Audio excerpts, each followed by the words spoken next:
Labas ako hapon. Hapon na lalabas ako. Dito lang sa may Filipino building naman dito. Yung kaibigan ko naghihintay na. Tagal nitong bus ko. Kaya ngayon lang ako. Sakay ako ng bus ngayon.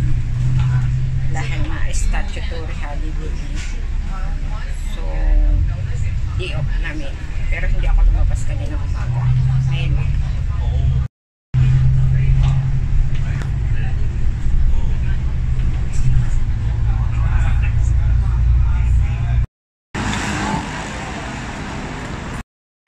Kabababa ko lang ng bus. Napakainit pa rin kahit 5 o'clock na. 5 o'clock ng hapon ha. Parang normal lang dito ang situation. Oh. Parang hindi holiday. Napakatahimik. Grabe.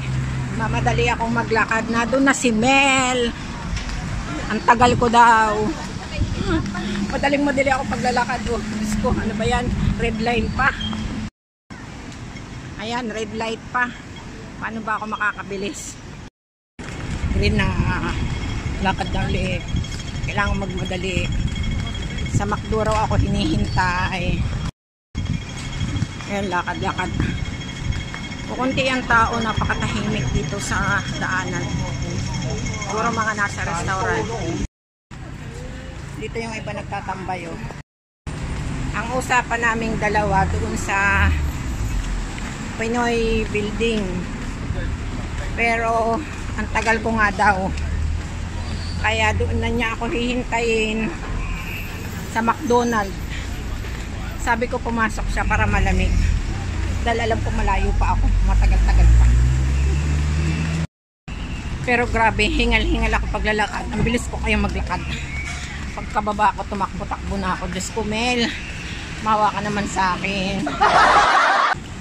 Hindi talaga ako lumabas kagad. Dahil nga mainit. Ano lang naman, may kukunin ako sa kanya. Bibigyan niya ako ng mooncake, ice cream mooncake. Damot kasi yung amo ko. Hindi nagbibigay ng mooncake. Ganun ang ibang amo dito madadamot. Shortcut na ang dinaanan ko. Dito na ako dumaan sa palengke para mabilis. Shortcut na ito. Yung iba dito, hindi naman sila nag-day off. May bayad sila overtime as overtime. So hindi naman lahat ng amo ay nagpapa-overtime. So yung ibang amo, katulad ng amo ko, kapag ganitong statutory holiday, mag-day off din. At ang sabi niya lagi, kung kailangan kita, sasabihin kita. So, syempre, common sense na yun. Lumabas ka kapag day off. Or huwag kang magtrabaho. In short, ganun. Pero ang kagandahan lang sa amo ko, kahit day off ako, pinakakain nila ako. Kung mag-iisa ako sa bahay, pakain nila ako ng tanghalian. Katulad kanina, pinakain ako ng tanghalian. And then, even dinner, pakain din nila ako ng dinner. Hinihintay pa nila ako. So, kapag naman lumabas ako, syempre, ang tanghalian, sa labas na ako kakain. Diba? Ako na. Dito na ako, malapit na ako sa McDo. Saan kaya siya? Sabi niya, sa baba lang daw siya sa gilid. Sabi ko, umakyat na. Ewan ko kung umakyat yun. Ayan. Tingnan natin siya. Gusto ko lang ice cream. Umakyat. Ayan niya. Ay, umakyat na nga siguro. Dito na ako sa loob. Sarap. Lamig. Ganda dito na lamig. Hindi ko siya makita. Ayan yun.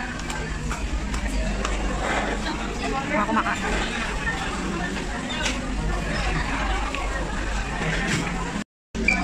Hindi ba makita mo? May kausapan sa kausapan. Ora.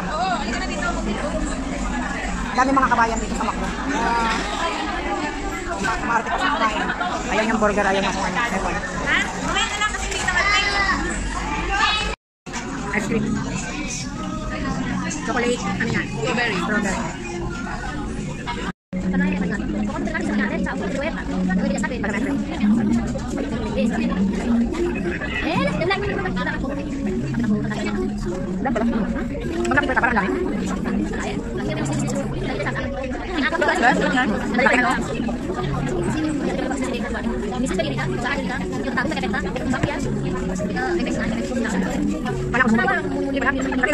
Wala